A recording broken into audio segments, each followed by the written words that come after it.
This is a slab that was taken out in the backyard due to its pitch.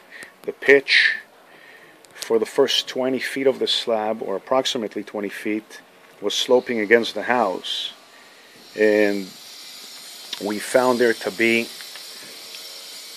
water retention against the house, which would damage the footing and over time would seep underneath the concrete.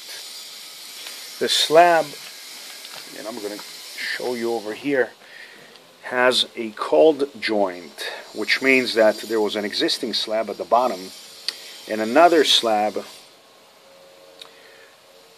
that was poured above it, and that's a cold joint. Anytime that a concrete slab is poured above another concrete slab, that's known as a cold joint.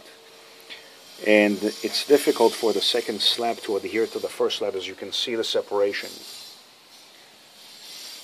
So what we are going to do here, the scope of work, is to install more drainage on the sides of the lawn here, excavate the lawn a little bit, install the drainage, and then